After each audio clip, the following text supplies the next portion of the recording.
Fine. I'm excited to have you here today on this episode of Diary of a Speaker podcast. Yes, for anybody who's joining us, this is your host Anthony Morore, and we have a special guest, Tim David. Uh, where are you, Tim? I'm in the Boston area, Massachusetts. Boston area. That's wonderful. And today we're going to be discussing quite a lot, and especially how to get highly paid speaking gigs. And let's dive in, just right in from the word go. But before we got there, let's find out who Tim is. Who is Tim? Tell us who is Tim exactly. Yeah, no. Tim's someone who's real excited to help speakers get their start in particularly the corporate space. I figure that's kind of the major leagues of the speaking industry. It's certainly where a lot of the money is, but also a lot of the impact. And it's something I've been fortunate enough to be involved in, since 2009, right? I've done hundreds and hundreds and hundreds of speaking engagements, probably over 1,000 by this point, and had a lot of fun. Traveled the country. I've spoken in 48 states. I still need to get myself to Alaska and Hawaii, a bunch of countries around the world, and of just living the dream. Writing books and doing coaching, and of course now with Get Speaking Gigs, we're helping speakers to live that same dream. So that's me in a nutshell. And I'm along for the ride, man. Wow, wonderful, wonderful. How did it all get started, I may ask? Yeah, well, I got started. My childhood was interesting. I had a family that was very like straight and narrow, right? My older brother became a sound engineer. My mother was an accountant.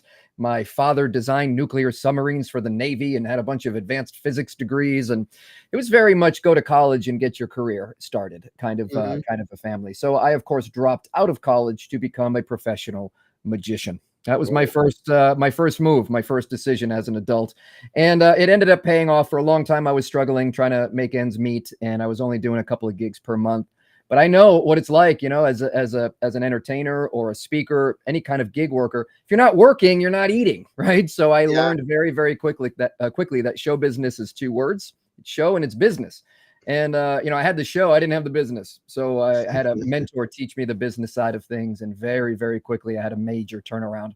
And the month after meeting him and working with him, I did 17 gigs the next month. And the month after that, I did 28. And then for 9 years, I did between 20 and 30 magic shows on average per month, with as many as 48 in a single month, which is a lot of little kids' birthday parties, if you're asking me. It's too many birthday parties. Month has 30 days, and you're doing 48 shows. 48 in 30 days. Sounds crazy. No, it was wild. 4 or 5 on a Saturday, 4 or 5 more on a Sunday, and driving everywhere in between before the ages of the age of GPS.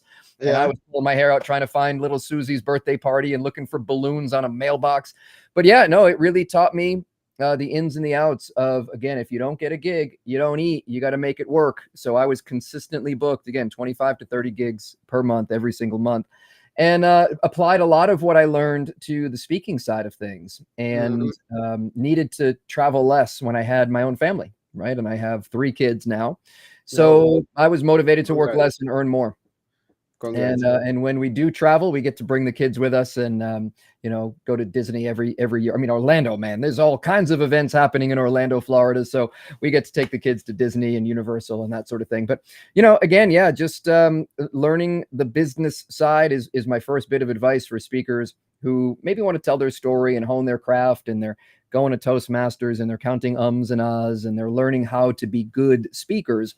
Well, really, the best way to get good is to get gigs.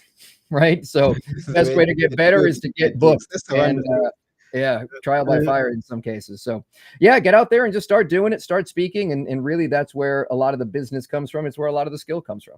Yeah, that's wonderful. Now we will go into corporate gigs, but even before we go there, because we have a lot of people who watch this podcast who have never started on anything. So you don't have to start there up high, and they want to just get going. How do they get started?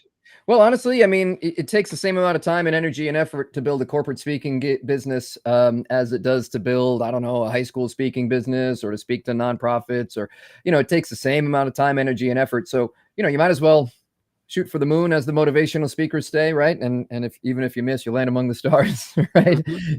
But yeah, no, really, I think I think it's a place to go if you can help people, you can help corporations, right? Corporations are just made up of people, and if you can help adults, right? You know, if you want to help kids go to schools, that's where they are. You go to the schools because the kids go to school every day. Well, if you want to help adults, they go to work every day, right? So Yeah. go to where they're at. And not only that, what happens is, you know, there's bigger budgets in corporations.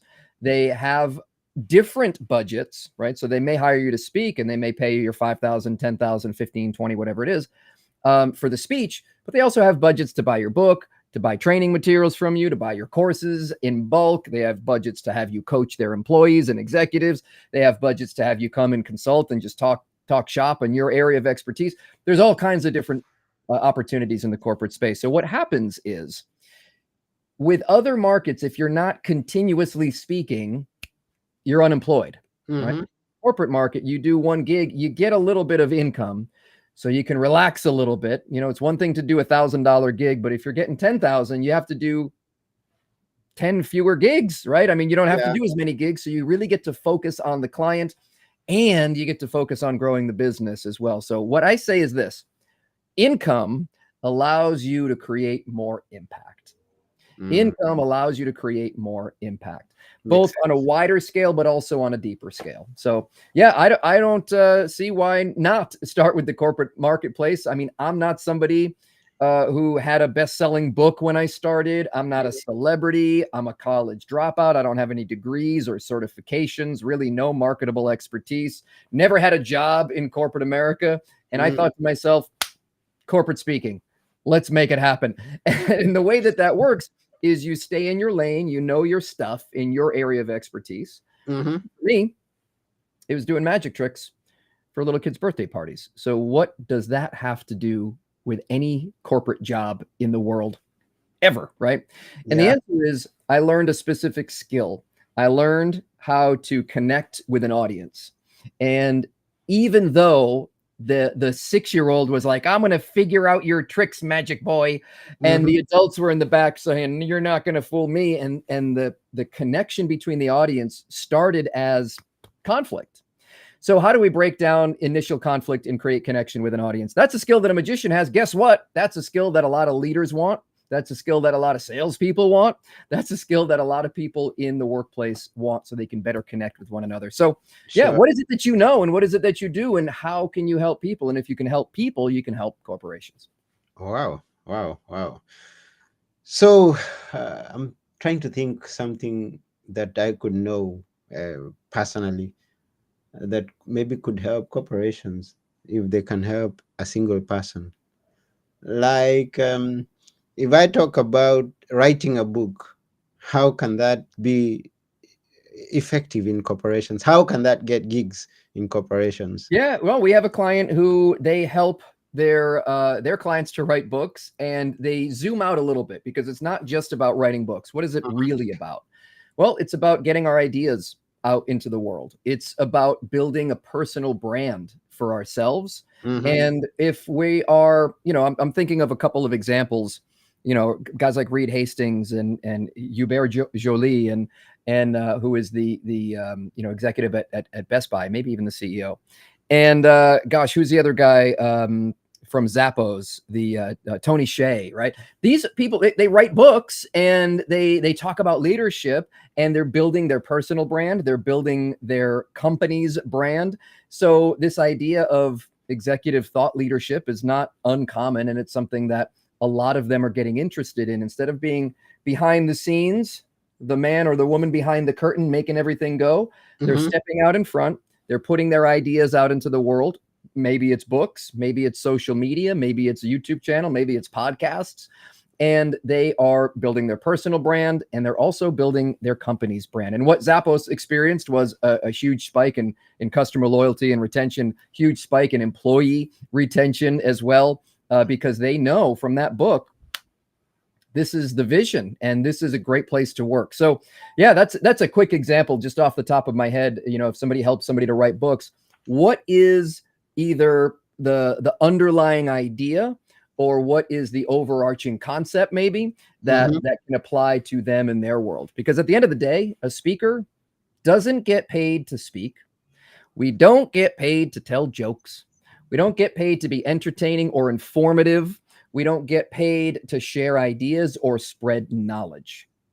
What We do we get paid get paid for for? one thing. We get paid to create behavior change that leads to positive results, right? Create behavior change that leads to positive results.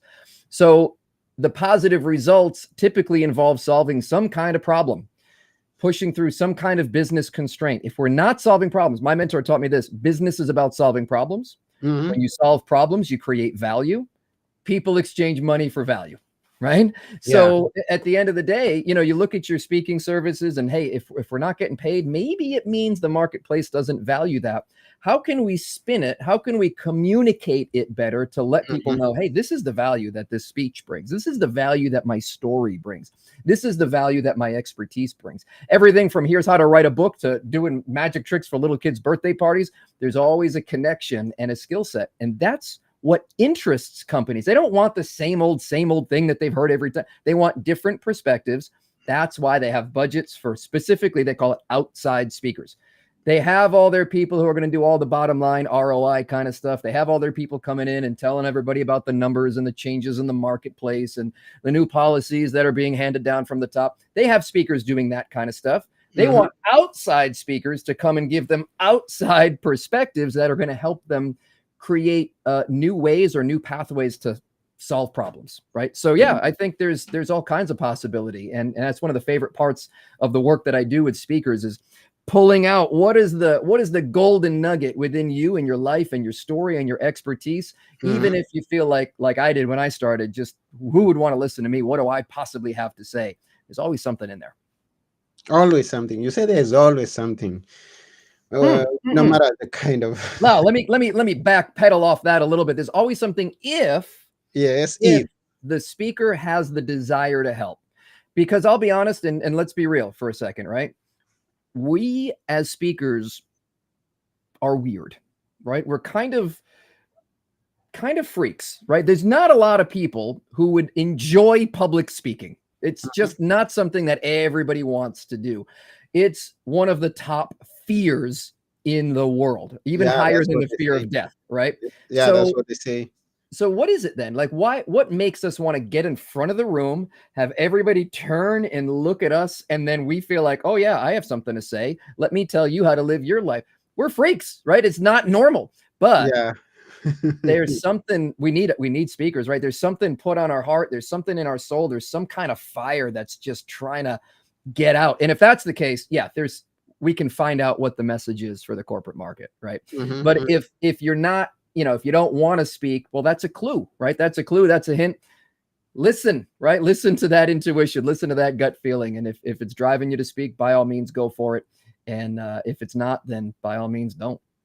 Yeah. So if it drives you to speak, speak it out. If it's not, then just relax. And I believe the person who's listening to this has that call to say something to impact some people. That's why you're listening to it. And I believe that it's possible for you to get started and get paid speaking gigs. Now, talking of highly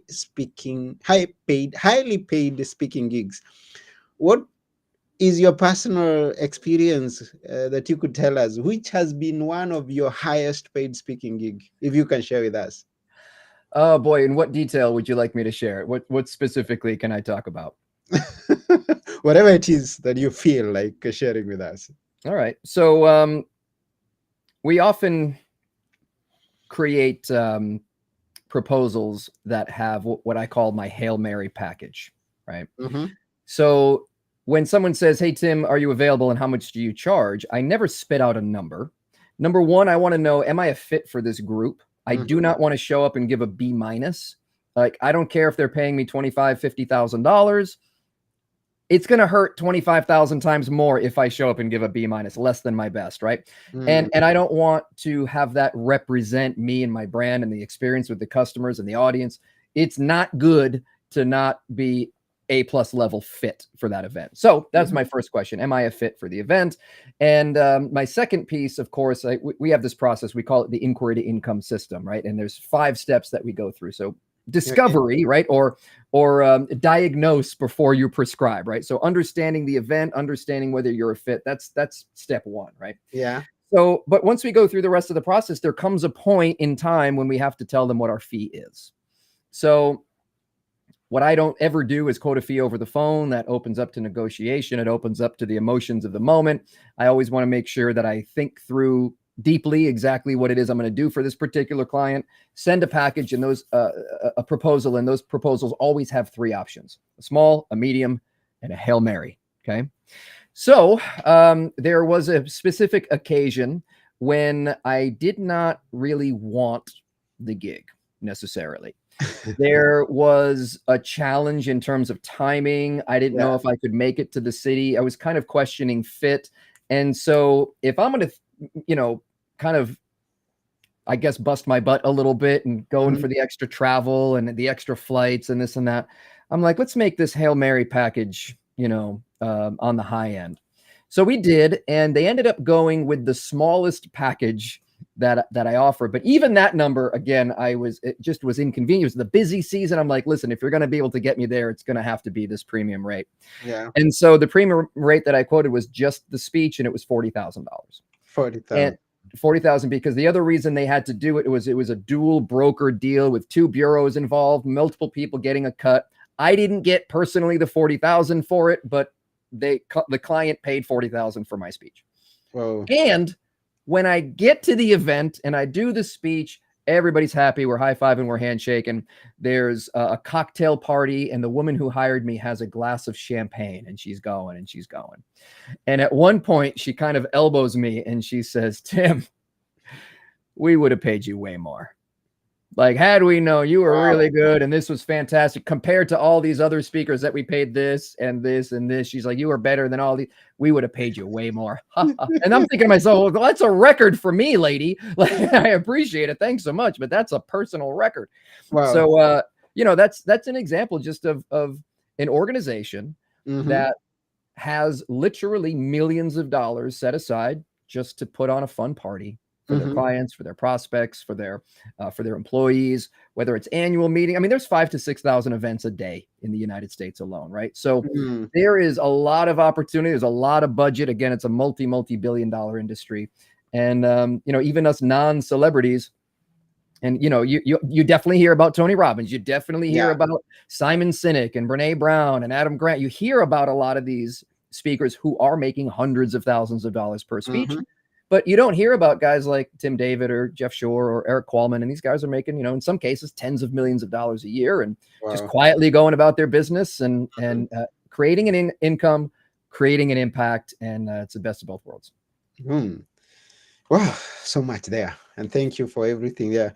Now, I hear, taking this example of yours in the gig that you did, you talk about the cut. And so it appears that there was a process, there was a line, there was a link to you getting the gig.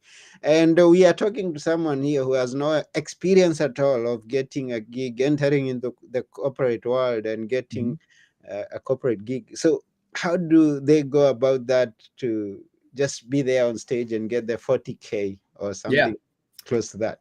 3 steps. Yeah. 3 steps. And a lot of speakers, they jump online, they jump on the internet, they're listening to, podcasts like this, and they're trying to answer this question. How do we get in? How do we get our foot in the door? Where do the leads come from? Who do we reach out to? How do we contact them? What do we say?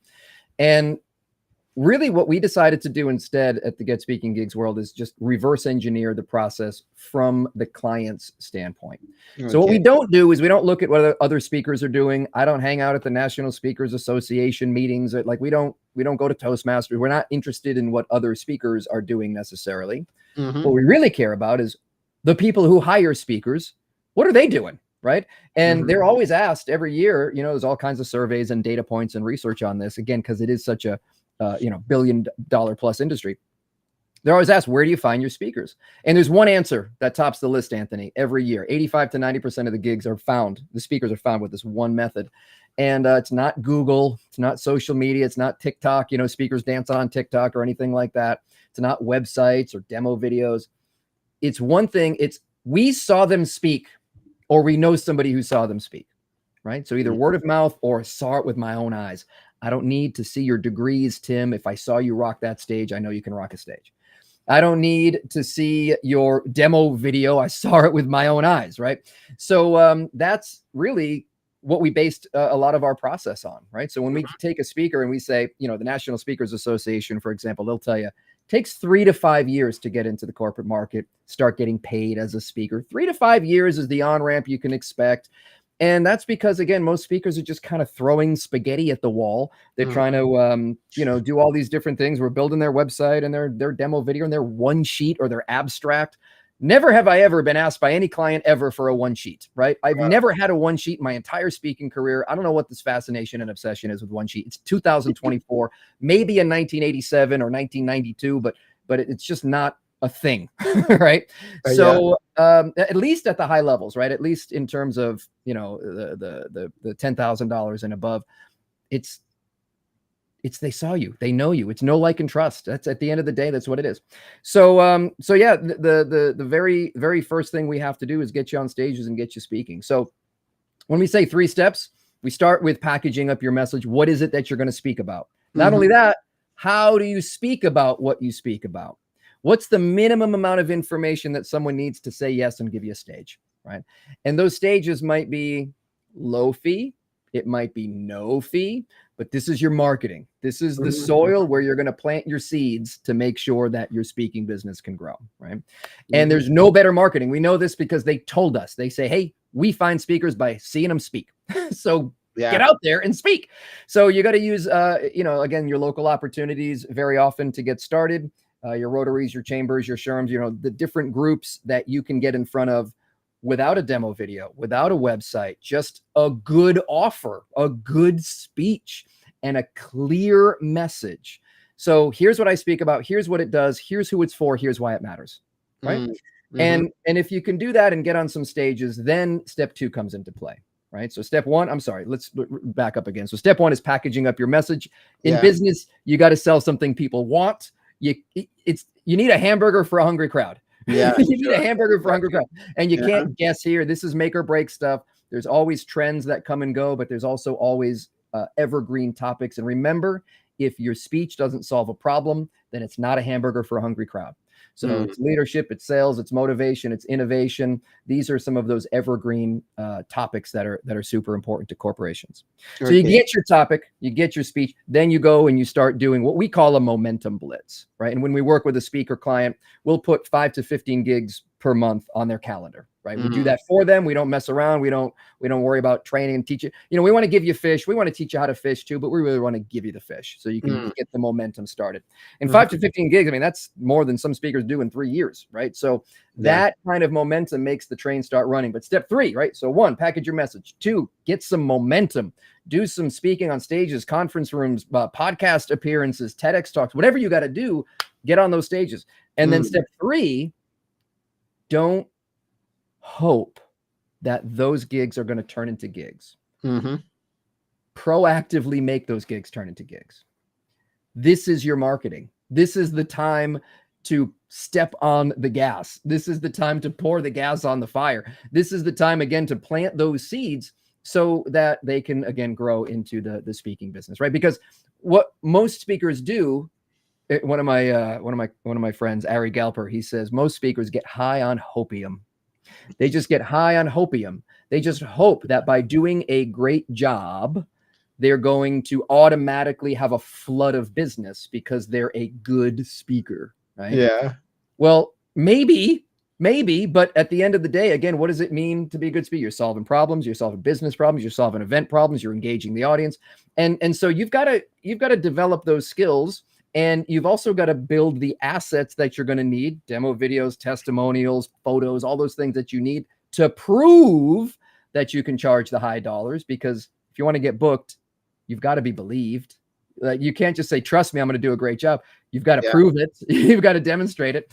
So especially, again, at the higher level. So yeah, we call it the PML system: package, momentum, and then leverage. Proactively with a multifaceted strategic approach, make those gigs turn into gigs so that it's a mathematical certainty and not just cross your fingers and get high on hopium. That's it. I mean, it's as simple as that. You know, it's how I got started in 2009. It's how Tony Robbins got started. It's how hundreds of our clients get started. I mean, literally, that's the fastest path. That's how we take 3 to 5 years and condense it down to 4 to 12 weeks, right? Where people are getting paid. Weeks.